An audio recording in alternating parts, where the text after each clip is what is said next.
नमस्कार। जय श्री कृष्णा। राधे राधे। इन कथाओं को महाशिवरात्रि के दिन सुनने से मिलते हैं विशेष लाभ। मनचाही इच्छा का वरदान होता है पूरा। शुरुआत करते हैं वीडियो की। इससे पहले आप सभी से एक छोटी सी रिक्वेस्ट है, चैनल को सब्सक्राइब नहीं किया है तो सब्सक्राइब करके बेल आइकन अवश्य प्रेस कर देना, ताकि हर एक वीडियो का नोटिफिकेशन आपको सबसे पहले मिल सके। तो चलिए दोस्तों, शुरुआत करते हैं पहली कहानी की। माँ पार्वती महादेव जी को पति रूप में प्राप्त करने के लिए घोर तप कर रही थी। उनके तप को देखकर देवताओं ने महादेव जी से देवी की मनोकामना पूर्ण करने की प्रार्थना की। महादेव जी ने पार्वती जी की परीक्षा लेने के लिए सप्तऋषियों को भेजा। सप्तऋषियों ने महादेव जी के माँ पार्वती को अनेकों अवगुण गिनाए, लेकिन पार्वती जी को महादेव जी के अलावा किसी से भी विवाह मंजूर न था। विवाह से पहले महादेव जी प्रकट हुए और पार्वती जी को वरदान देकर अंतर्धान हो गए। इतने में जहाँ माँ पार्वती तप कर रही थी, वहीं पास में एक तालाब में मगरमच्छ ने एक लड़के को पकड़ लिया था। लड़का जान बचाने के लिए चिल्लाने लगा। पार्वती जी से उस बच्चे की चीख सुनी न गई। द्रवित हृदय से माँ पार्वती तालाब के पास पहुंची। माँ पार्वती को देखते ही मगरमच्छ लड़के को तालाब के अंदर खींचकर ले गया। लड़के ने देवी को देखकर कहा, मेरी न तो माँ है न बाप है, न कोई मित्र है। हे माँ, आप मेरी रक्षा करें। पार्वती जी ने मगरमच्छ से कहा, इस लड़के को छोड़ दो। मगरमच्छ बोला, दिन के छठे पहर में जो मुझे मिलता है उसे मैं अपना आहार समझकर ग्रहण करता हूँ, स्वीकार करता हूँ। यही मेरा नियम है। ब्रह्मदेव ने दिन के छठे पहर में इस लड़के को मेरे लिए भेजा है, मैं इसे क्यों छोड़ूं? पार्वती जी ने विनती की, तुम इसे छोड़ दो, बदले में जो तुम चाहो मुझसे मांग सकते हो। मगरमच्छ बोला, एक ही शर्त पर मैं इसे छोड़ सकता हूँ। जो आपने तप करके महादेव जी से वरदान लिया है, यदि उस तप का फल आप मुझे देने को तैयार है तो मैं इसे छोड़ सकता हूँ। माँ पार्वती झट से तैयार हो गई अपने तप का फल मगरमच्छ को देने के लिए। उन्होंने कहा, मैं तप का फल तुम्हें देने को तैयार हूँ, लेकिन इस बालक को छोड़ दो। मगरमच्छ ने माँ पार्वती को बहुत समझाया। सोच लो देवी, जोश में आकर होश मत खो। जो आपने हजारों वर्षों तक तप किया है वह तो देवताओं के लिए भी संभव नहीं है। उसका सारा फल इस बालक के प्राणों के बदले व्यर्थ ही चला जाएगा। तो माँ पार्वती जी ने कहा, आप घबराइए नहीं, मेरा निश्चय पक्का है। मैं इस तप का फल आपको देने के लिए तैयार हूँ। तुम इस बालक को जीवन दान दे दो। मगरमच्छ ने पार्वती जी से तप दान करने का संकल्प करवाया। तप दान होते ही मगरमच्छ का देह तेज से चमकने लगा। मगरमच्छ बोला, हे पार्वती, तुमने जीवन भर की पूंजी इस एक बच्चे के लिए व्यर्थ में गवा दी है। पार्वती जी ने कहा, तप तो मैं फिर से कर लूंगी, किंतु तुम इस बालक को निगल जाते तो क्या इस बालक को इसका जीवन मिल पाता? इतना सुनकर देखते ही देखते वो लड़का अदृश्य हो गया और मगरमच्छ भी वहां से लुप्त हो गया। माँ पार्वती ने विचार किया, मैंने तप तो दान कर दिया है, अब मैं पुनः तप आरंभ करती हूँ। पार्वती जी ने फिर से तप करने का संकल्प लिया।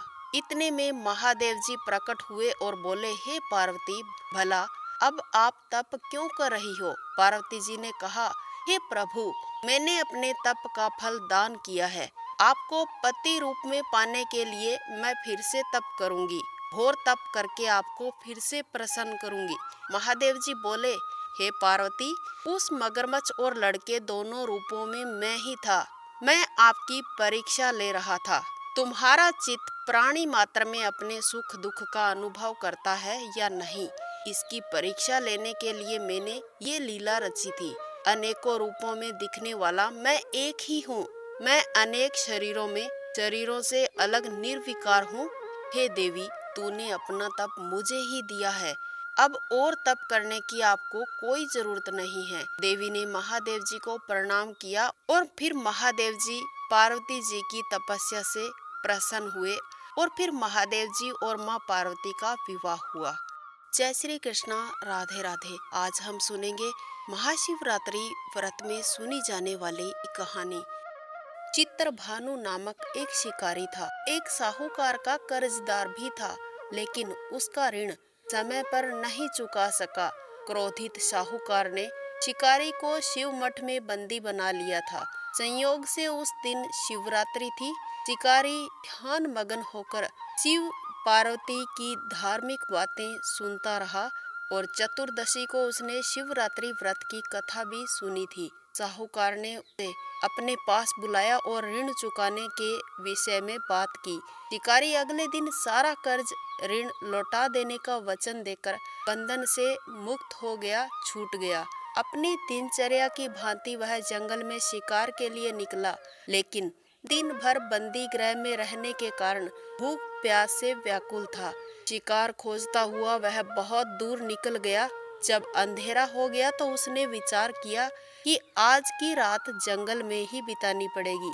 वह एक तालाब के किनारे बेल के पेड़ पर चढ़कर रात बिताने लगा। बेलपत्र के पेड़ के नीचे एक शिवलिंग भी था, जो बेलपत्र से ढका हुआ था। इस बात का शिकारी को कुछ पता नहीं था। आराम करने के लिए उसने बेलपत्र की कुछ पत्तियां तोड़ी। इस प्रक्रिया में बेलपत्र की पत्तियां शिवलिंग पर जा गिरी। शिकारी भूखा प्यासा उसी स्थान पर बैठा रहा। इस प्रकार शिकारी का व्रत हो गया। तभी एक गर्भवती हिरनी तालाब पर पानी पीने के लिए आई। हिरनी को शिकारी ने जाने नहीं दिया। शिकारी ने धनुष पर तीर चढ़ाकर हिरनी को मारने की कोशिश की। जैसे ही कोशिश की वैसे ही हिरनी बोली, मैं गर्भ से हूँ, शीघ्र ही अपने बच्चे को जन्म दूंगी। मैं अपने बच्चे को जन्म देकर तुम्हारे पास लौट आऊंगी, तब तुम मेरा शिकार कर लेना। शिकारी ने तीर वापस लिया और हिरनी को वहां से जाने दिया। शिकारी के तीर से कुछ बेलपत्र के पत्ते टूटकर शिवलिंग पर जा गिरे। इस प्रकार से शिकारी की प्रथम प्रहर की पूजा पूर्ण हो गई। कुछ देर बाद एक और हिरनी उधर से निकल रही थी। पास आने पर शिकारी ने तुरंत ही धनुष पर तीर चढ़ाकर निशाना लगा दिया, लेकिन तभी हिरनी ने शिकारी से निवेदन किया, मैं थोड़ी देर पहले ऋतु से निवृत्त होकर आई हूँ, कामातुर विरहिणी हूँ, अपने प्रिय को खोज रही हूँ। मैं अपने पति से मिलकर तुम्हारे पास आऊंगी।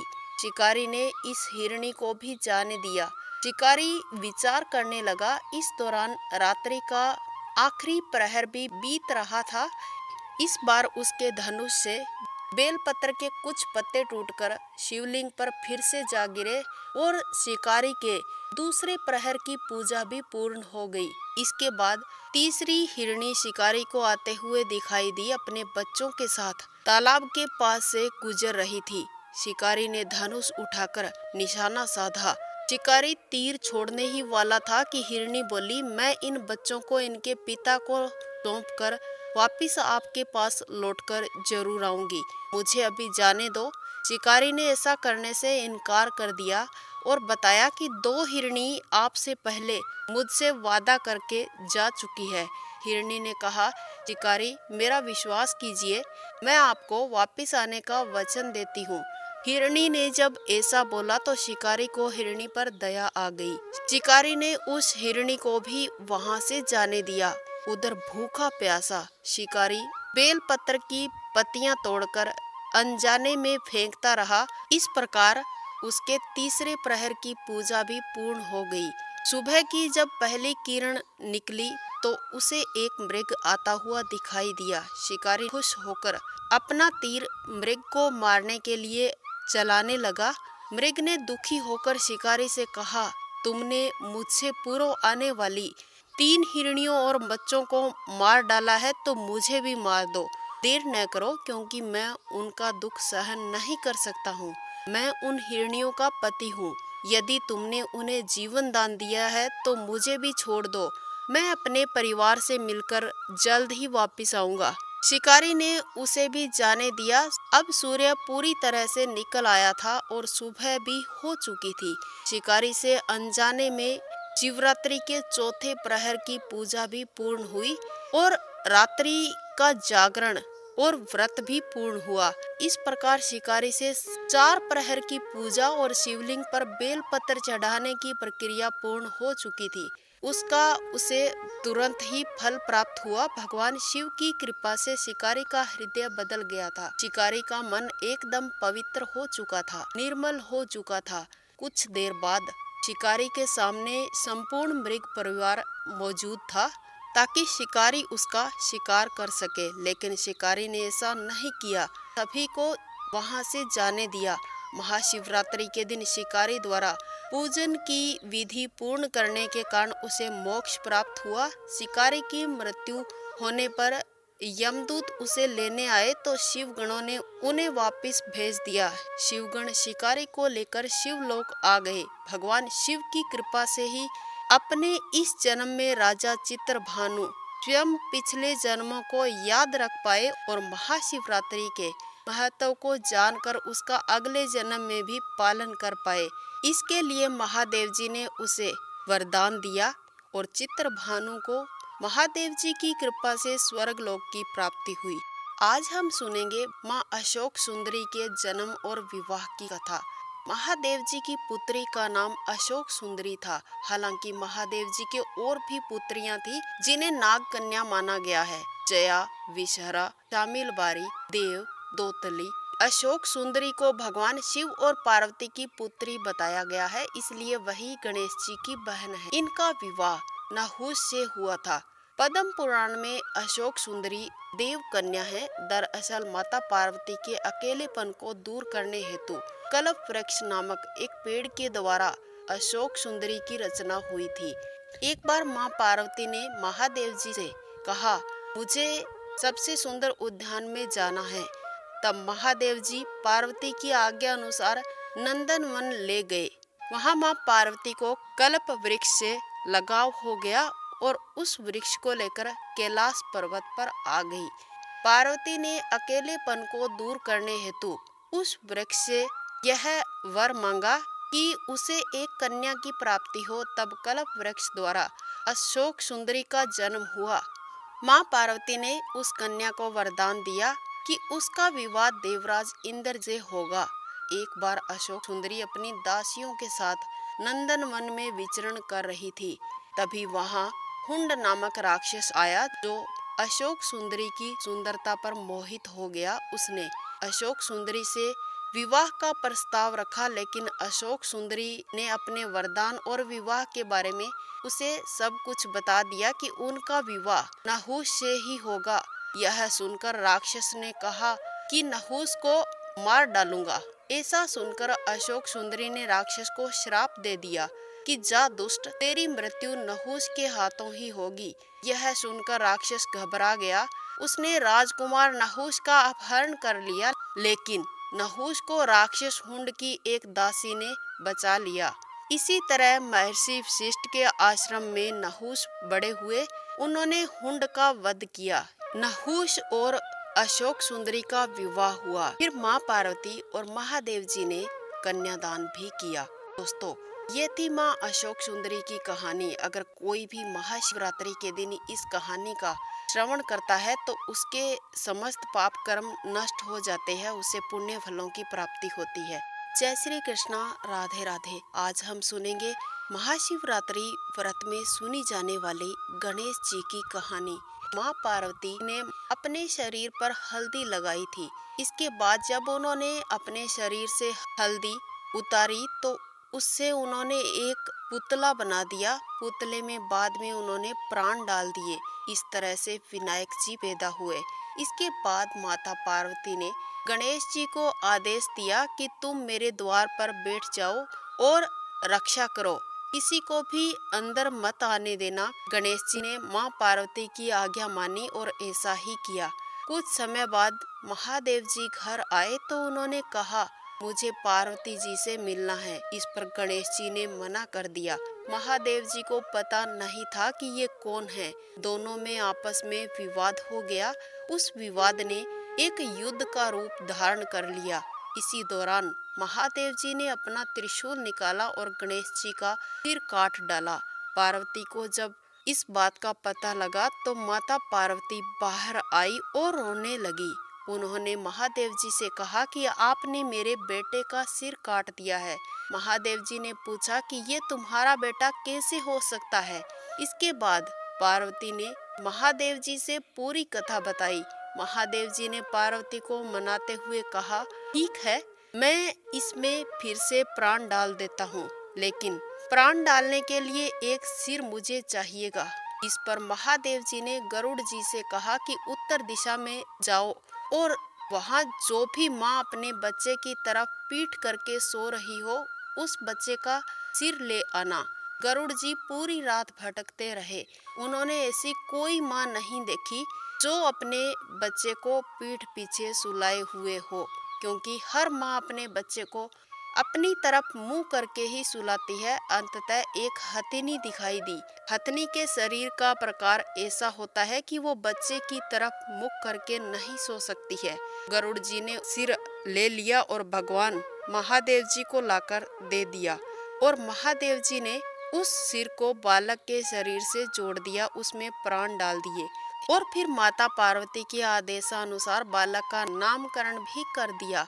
इसी तरह गणेश जी के ऊपर हाथी का सिर लगा। बोलिए गणेश जी महाराज की जय।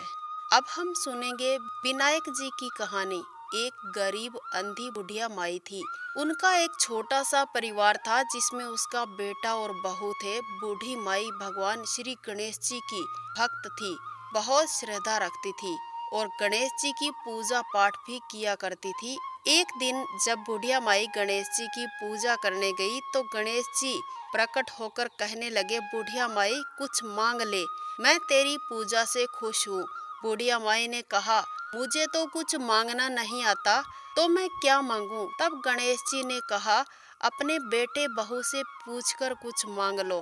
तो बुढ़िया माई ने कहा, फिर मैं कल आऊंगी, अपने बेटे और बहू से पूछकर बताती हूँ। तो वो अपने बेटे से बोली, आज मुझे विनायक जी ने दर्शन दिए और कुछ वर मांगने को कहा। बेटा मैं क्या मांगूं? मुझे तो कुछ मांगना नहीं आता। गणेश जी कल फिर आएंगे। बेटे ने कहा, माँ धन दौलत मांग लेना। तभी बुढ़िया माई ने सोचा कि बहू से और पूछ लेती हूँ। बहू ने कहा, सासू जी हमारी शादी को काफी समय भी हो चुका है, आप एक पोता मांग लो।